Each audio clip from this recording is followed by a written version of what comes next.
Today's daf we're going to be learning is Gittin daf Yud Chet. This is the daf for Shabbat. We're going to start with a quick review of the Mishnah on Yud Zayin, Amud Aleph. We had a get that was written. It has to be written on the same day, halachic day. Either written at night, signed during the day, written during the day, signed during the day, written at night, signed at night. But if it's written during the day and signed at night, that is no good. Rabbi Shimon, however, says it's okay. Okay, says specifically, it doesn't generally work, but it does work for get. We're going to get back to this later. Then we started the Gemara with a machloket, Rabbi Yochanan and Rish Lakish, as to why they instituted a time in a get.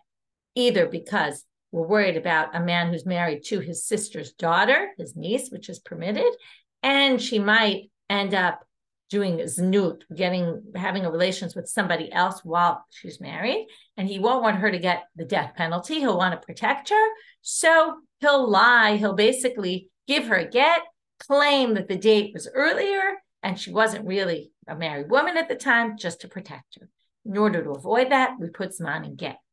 Rish Lakish says the issue is peyrot, that the husband gets the proceeds of her nichsei malog, her use of her property, and when the get is given, right, when there's going to be an issue with the writing or the signing, but the get is the moment when he no longer has rights to the fruits. So therefore, we have to put a date in so that we'll know when she can claim, oh, those proceeds are mine, right? Fruits meaning proceeds.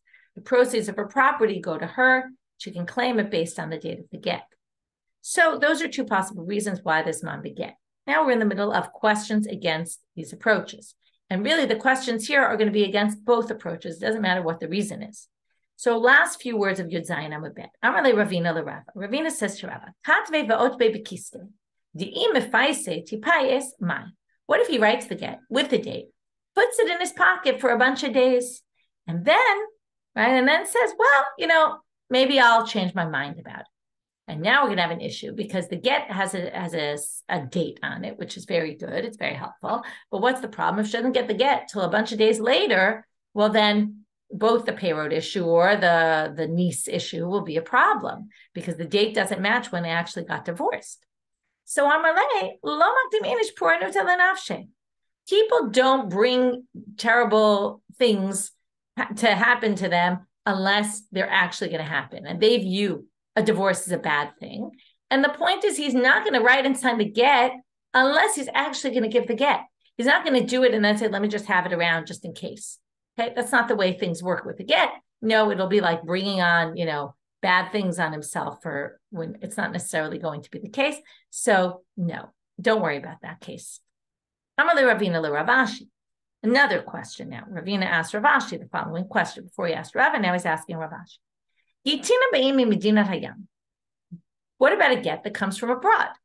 For example, could be written in Nisan because wrote it abroad, they signed it, and then what? Lo matu at Tishrei, but the get doesn't get abroad until Tishrei. It takes a while, right? It could be 6 months like they give here. It could be less. It doesn't matter. But the point is, it only gets that much later. She's not divorced till later. So what does the date on the get help her at all? It won't help not for Barachoto, it won't help for payroll. Gets that come from abroad, everybody knows about. And then they know that if the woman tries to claim, oh, I wasn't married at the time, or oh, the payroll are mine, or I wasn't married and when I was with this man, everybody knows and they know not to rely on the date in the get. They're going to have to find out when actually, find the Edim Asira, the Edim that gave her the get, to know when she actually received the get. And they're going to know not to rely on that because everybody hears about those kind of gets that come from abroad. Possibly because you have to say, b'fanei nechtam, and then once you do that, you do it in front of 2 or 3 people, then already people hear about it. Itmar, right? It's not clear why there's a kala ile, but for whatever reason, they think that word gets around. Next issue for us. So we started with, and there's actually a study guide on part of today's daf, so you can follow there in terms of the structure. So the first thing was these 2 difficulties raised against this takana of zman in get. Now we're moving on and resolutions of it. Now we're moving on to a machloka between Rav and Shmuel. We're going to see a lot of them today. Me'matai monim leget, or itmar. I skipped that word. Itmar is introduction to machloka and moraim. Me'matai monim leget. From when do we count the get? For what purposes? Well, you might remember we learned this in other Masechtot in Yevamot and Ketubot, that a woman has to wait 3 months after getting divorced or her husband dying in order to get remarried. What's the reason? The reason is that we're worried, the way Chazal believed was that either babies were born after 7 months or 9 months.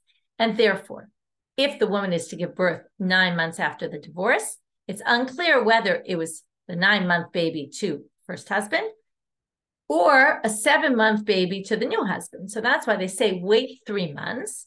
And if you wait the 3 months, then we know already any baby you're going to have is going to be from the new husband and not from the old husband. And any baby before that will be from the first husband. So therefore, from when do we count? Rabbamal nishat netina, from the moment the get is received by the woman. Which makes a lot of sense. Shmuel amal mishat ktiva. Shmuel says, no, we go by the date on the get. Another relevance for date on the get. Matkifla Rav Natan bar Hoshaya. Rav Natan bar Hoshaya questions Shmuel's approach. L'Shmuel, you're going to end up with some crazy scenario. Yomul shtei nashim b'chatzer achad. You're going to have a guy who has 2 wives, and he divorces them both on the same day. But he wrote one of the gets earlier, and one of the gets he didn't write earlier. He wrote on that day. So you're going to have 2 women in one courtyard that receive their get at the same time. Zo asura v'zo muteret. And since one was written 3 months ago, she can go get married tomorrow. And the other one is forbidden. That would be an absurd scenario. To which Amar Abaye says, I don't know why you think that's so absurd. It's not so absurd. One has a date of her get written on this day, and the other has a date of her get written on a different day. So what's the difference? No one's going to start saying it doesn't make any sense. Of course, it makes perfect sense. Tanya Kavatei de Rav, Tanya Kavatei de Shmuel. And this structure is going to appear later in the next machloket as well. We have a machloket Rav and Shmuel, and now we're going to have a braita to prove one and a braita to prove the other. So Tanya Kavatei de Rav. First, the braita to prove Rav. Hashalech get liishto, v'nishtaha shaliach b'derech shlosha chodeshim. A man sends a get with his wife with the shaliach, and the shaliach hangs out for 3 months before giving her the get. He goes away, I don't know, takes a vacation first, and then mishigia get liyada, when the get gets to her hands, tzricha lamtin shlosha chodeshim, she needs to wait 3 months because it goes by when the get was given. That is Rav. Ula get yashan en chosheshim, and we're not worried for a get yashan. What is a get yashan? A get yashan is any get that the husband writes a get, and after he writes the get, he was alone in a room with that woman. We're concerned maybe she'll get pregnant, and as a result, if that's going to basically say, but then you weren't really divorced, and the date of the get is before, because of that, they say a get yashan is disqualified. If a man writes a get and is alone in a room with his wife after that, it ruins the get. The get is disqualified. So they say here, we're not worried about a get yashan here because they were in separate countries or separate areas. The husband sent the messenger to give her the get, and there's no concern that they were together at all, even though there were 3 months that passed from the time he wrote it to the time she received it. Where normally we'd be worried about a get yashan, we're not worried about it here, because he wasn't alone with her. Okay, this is basically not the issue. I just want to clarify it a little, say it a little more clear. Rashi says it here, in get yashan, okay, lakaman on daf ayin tet, it's going to say the ein adam garesh beget yashan. You can't use it. What is a get yashan? If nityached imam achar shkatvula, okay, they were alone in the room after he wrote it. B'tam, and the reason is, just to say it a little more clear than I did, shema yomru gita kodem levina. We're going to worry that people are going to claim that this son was born out of wedlock, that it was after they were already divorced. Shema titaber v'telei ben ktivato lenitinato. And after that, they'll say, oh, the get was before, and they're going to claim this wasn't even his child. And that's going to be the concern with the get yashan. So now, the main point, though, wasn't the get yashan issue. The main point was that she has to wait 3 months from when the get it reaches her. Tanya kavatei de Shmuel. But here's a braita to prove Shmuel that shows it goes by the date the get was written. Hamashlish get lishto, somebody who sends it with a messenger. But here a shalish is usually someone who watches over something first. So he gives it to the hands of some third party. That's why there is shalish from the word third, like a third party. Don't give it to her until 3 months pass. Mishanatnula, and he specifically, forget about the shaliach is lazy. In this case, says, right, he did it. It doesn't really make a difference either which way, but he's told by the husband, don't give it to her until 3 months pass. As soon as he gives it to her, she can get married right away. We're not worried about get yashan because they weren't living together. Okay, he just, for whatever reason, pushed off the giving of the get for 3 months. But since they weren't living together anymore anyway, and he'd already written the get, basically we assume that she can get married as soon as she gets the get 3 months later, because it's 3 months have passed since the writing of the get. This obviously follows Shmuel, right? Even though both cases were a little bit different in the Braitas, it doesn't matter the nuances of those differences. One clearly holds like Rav, we go by the time it was given, and the other clearly holds by Shmuel, it goes by the time of the writing. Now we're going to see different rabbis who held different ways. Rav Kana, Rav Papa, Rav Ashi, Avde Mishat Ketiva. They held from the time it was written. Rav Papa, Rav Huna Bar Yeshua, Avde Mishat Netina. They held from the time it was given. So the first group held like Shmuel, the second group held like Rav. Behilchata Mishat Ketiva. The Gemara actually paskins that we hold like Shmuel, goes by when it was written. So she only has to wait 3 months from the date written on the get, even if she received it later. Itmar, another machloka between Rav and Shmuel. This is a bit of a different topic. We seem to be jumping a little into ketuba issues. Ketuba is an obligation the husband has to pay the wife a certain amount of money in the event of death or divorce. Now, it's a little bit like a loan, because money he owes her from the time they get married. So, since it's money he owes her, when shmita year comes along, does it get canceled? Right? It would be a little crazy to say it gets canceled. And in fact, it doesn't really. But there are situations when it does. So at what point, would the shmita year generally cancels all loans? We're going to get into a whole discussion of shmita in the 4th chapter. But for right now, we'll suffice with shmita cancels loans. And the question is, at what point is the ketuba viewed as a loan? The husband owes the wife money. It's like an IOU. Rav Amal, mishetifgom v'tizkov. 2 things have to happen. Number 1, she has to start taking some of the money. And then once she starts collecting the money, the rest of it, okay, is like a loan, but only v'tizkov, only if she turns it into a loan. Okay, it's something they do in the court where they say, okay, she took, let's say it's 200 zuz, that's the basic amount. Forget about the Tosefet and all that, but let's just assume the basic amount, 200 zuz. She gets 50 zuz. And then the court says the other 150 zuz, he still owes you. And then it becomes like a loan. If there's a loan out here that the woman is kind of loaning the man 150 zuz till he returns. Then the shmita, if shmita comes along, and it's the shmita year will cancel the loan. Shmuel Amar, Pagma apapishalo zakfa, zakfa apapishalo pagma. Shmuel says just one of those has to happen. If she starts collecting it, then already it's as if she's collecting the money and she's already started, the rest really becomes like a loan, like an IOU. Or she didn't collect anything, but she turned it into a loan. She went to the court to say, I want to get my money. He said, I don't have the money. She said, fine, you owe me. And then, even if she hasn't taken any of the money, still, it would be like a loan, and the shmita would come and cancel it out. Tanya kavatei de Rav, Tanya kavatei de Shmuel. Same structure. We're going to have a bride to support Rav, a bride to support Shmuel. Tanya kavatei de Rav, me'ematai ketuba mishametet mishetivgom v'tizkov. Here you see it. When does it happen? When both those things happen. Both she started collecting some of the money, and the rest of it was turned into a loan. Pagma v'lo zakfa, zakfa v'lo pagma, but only one and not the other. Either which one, it doesn't matter. Ena mishametet doesn't work. Ad shetivgom v'tizkov. Has to be both. Tanya kavatei de Shmuel. Here's a bright to like Shmuel. Ones uknas upitoy uktubat isha. These are all sorts of obligations a man could have toward a woman or toward her family. If he rapes an unmarried woman, if he claims that the woman he married wasn't a virgin like she claimed she was, and cheated on him during the time of the betrothal, and pitoy, which is he seduces a non-married woman. All of these cases, the Torah says there's a payment he needs to pay, and ketubat isha, which again is a payment that every husband is obligated to pay, even if he doesn't write a ketuba for his wife. All those, if they turn them into a loan, then mishamtin. Okay, so if the court, we're going to see exactly what this means, but if the court determines that it's like a loan, then it's already gets canceled in the shmita year, even if she didn't collect part of the money. Ve'im lav mishamtin, and if they didn't do that, then no. So now they say, well, when is it considered that we moved this into a loan? Mishat hamada b'din. Once he gets convicted in court and he owes her the money, and he doesn't pay her the money, it automatically is like a loan. Okay, so once the court says you have to pay her this money, then it's like a loan, and at that point, the shmita year can come and cancel that out. Amar Shmuel. So that was a braita to support Shmuel. So now Amar Shmuel.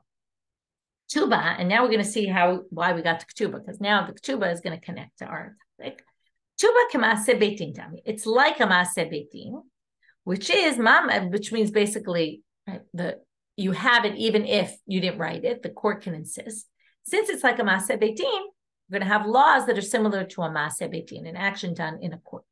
Ma maaseh beitin nichtavim bayom v'nichtamim balayla. Just like maaseh beitin, you can write them during the day and sign them at night. Av ketuba, now you see where we got here, because connecting to the daytime and the nighttime. Av ketuba nichtevet b'yom v'nichtemet balayla. According to Shmuel, you can write the ketuba during the day and sign it only at night. Ketubate de Rabbi Chia bar Rav. So now the ketuba of Rabbi Chia, the son of Rav, was also ichtu bayom v'ichtum balayla. It was written during the day and signed at night. Hava Rav Hatam, Rav was there, presumably, right? It was his son. V'lo amar lehu v'lo midi, and he didn't say anything. Meaning, seems like he agreed to this, even though that was Shmuel's opinion. So lema k'Shmuel spirale. Do you think he held like Shmuel and agreed that that was okay? No, not true. Asukim b'oto inyanha. There's a difference if you're still involved in the same thing. There's a difference. Nichtam b'yom v'nichtam balayla. There's two scenarios. One is you wrote it during the day, and as you were writing and still dealing with it, it turned to night, and then you want to sign it. This happens, by the way, a lot at weddings.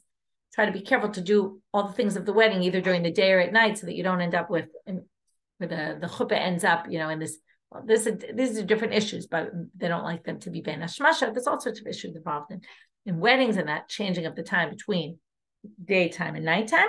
But in any case, right, and also let's say the day of the ketuba, you write as the day, and then it turns to night. It's a problem. It's not going to no longer match. But again, here you're going to see that it's actually really okay. So this is different because this is the signing of the ketuba, but also the ketuba is kind of saying what day they got married.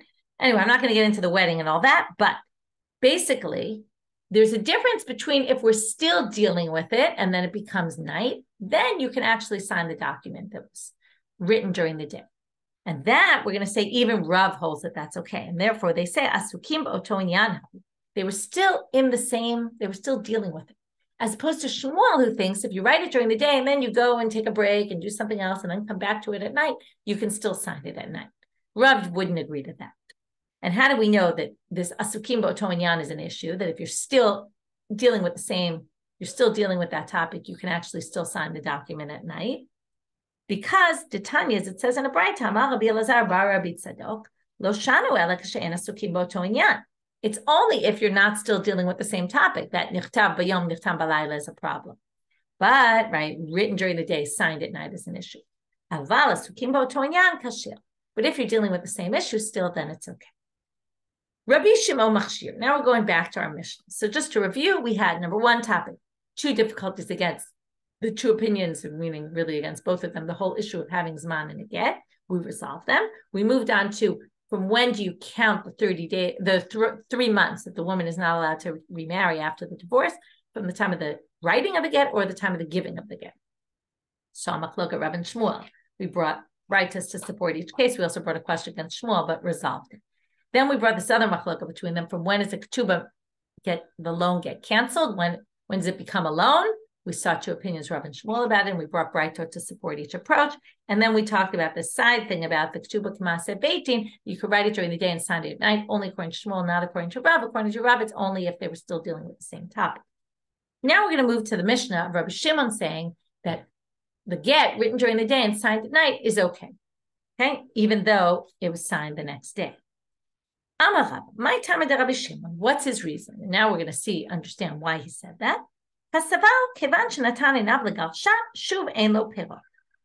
Because really, the whole issue of Zman is about the payroad, if you hold that. And from the moment he decides he's giving her the get and writes the get, already he loses payroad. So if the whole issue, it all goes by when the get was written. So it doesn't matter when it was signed. As soon as he writes the get, already he loses the rights to her produce, her proceeds. Rish Lakish. Rish Lakish now comes, we're going to have a machloket Rabbi Yochanan, Rish Lakish, and from here we're going to shift from our machlokot of Rav and Shmuel that we had in the beginning of the daf. Now we're going to see a bunch of machlokot of Rish Lakish and Rabbi Yochanan. So the first machloket is the following, is about Rabbi Shimon's approach. Amar Rish Lakish, lo echshir Rabbi Shimon ela la'artem. Rabbi Shimon only allowed it the simple reading of the Mishnah. You wrote it during the day, you signed it that night. So immediately, meaning that night. But if you're going to, 10 days are going to pass from then, no way, no how. Because if you signed it during the day, if you wrote it during the day and only signed it 10 days later, maybe in the interim, they've been alone together, and then we have to worry about a get yashan issue of an old get, right? That's the problem, that the husband will have been with the wife in between, and that will disqualify the get. Rabbi Yochanan Amal, no, he takes Rabbi Shimon all the way, and he says, what? Rabbi Shimon said you could write it during the day and sign it at night. You can even, you have up to 10 days to sign the get. If you're worried, oh, maybe they got back together, we're back to our issue of kala. Everybody will know. Rashi explains one possibility about why everybody will know. Rashi says, interestingly, second line of Rashi here,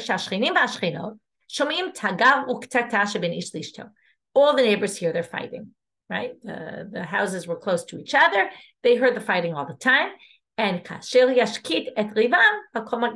they calm down and stop fighting with each other, everybody would know. So you're only worried about a get yashan when you don't hear screaming anymore. So if it's a case where we didn't hear screaming, then we won't allow it up to 10 days. But if it's a case where we wrote the get and didn't sign up to 10 days, and we still hear screaming coming from their house, we're not worried that they got back together. Okay? It could be kala ilay means something else. Just everyone knows when they got back together for other reasons. But according to this, it's actually interesting because kala usually means there's a call, there's a noise. This is the lack of noise is going to be proof that would show us that they actually were together.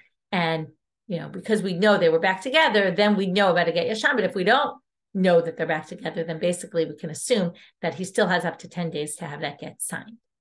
Okay, so we have a big machlok at Rabbi Yochanan Rish Lakish about how to understand Rabbi Shimon. Okay, we're going to come back to this on tomorrow's daf when we connect the next machlok between Rabbi Yochanan Rish Lakish to this machloket that we just discussed about whether when Rabbi Shimon says it's written during the day, signed at night, you have up to 10 days according to Rabbi Yochanan, or Rish Lakish who says no, you have just that night. Itmar, a different, totally different machloket, and only because of a particular case later we're going to get and connect these two things. Amar la'asa, or try to connect them. Amar la'asara kitvu get lishti. Somebody says to 10 people, write a get to my wife. Amar Rabbi Yochanan, Shnai mishum edim, v'kula mishum tnan. Rabbi Yochanan says 2 are signed as witnesses. 8, they all have to sign, but the 8 who sign are basically there to fulfill his condition. Why did he make this condition of 10 people? 10 people is usually something you want to make public. He probably wanted to humiliate her in public by making a big deal of the get, and because of that wanted 10 people. So all 10 of them have to sign, but only 2 are really considered witnesses. Rish Lakish Amal, again, Machloket Rabbi Yochanan Rish Lakish, Kulam Mishum Eidin. All of them function as witnesses. We don't yet know really what's the difference between them. We're going to get to that soon. First, they want to know, what exactly is the case? If it sounds like the simple, he just says to 10 people, write me a get. That's not the case that they're arguing about. If he didn't say the word kulchem, all of you, doesn't it say in the Mishnah, if he says to 10 people, write a get to my wife, he doesn't really mean I want all of you signing it. What he means is, one of you writes, because the writing only needs to be done by one person. And since you only need 2 signatures, 2 of you sign. And he just means out of the 10 of you, 3 of you should take care of this. But it must be, he said, I want all of you. And when he says all of you, that means all of them need to sign. Even we mentioned this before, and we're going to get to this later.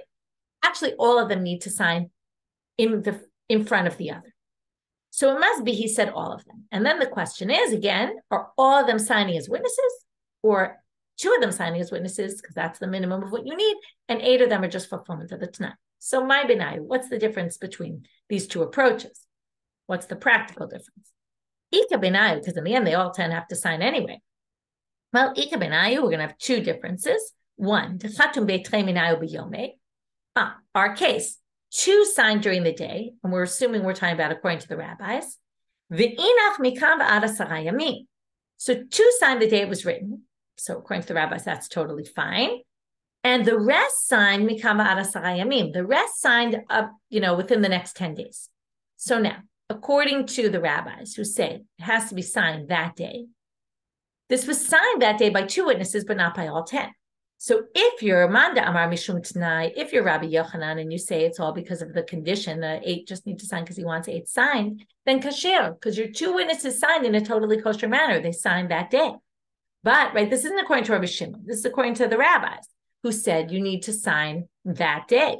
So 2 signed that day. The others is just because he wants it to be public, so the other 8 have to sign later. They still all have to sign in the presence of each other, but they could do it over the course of the next 10 days.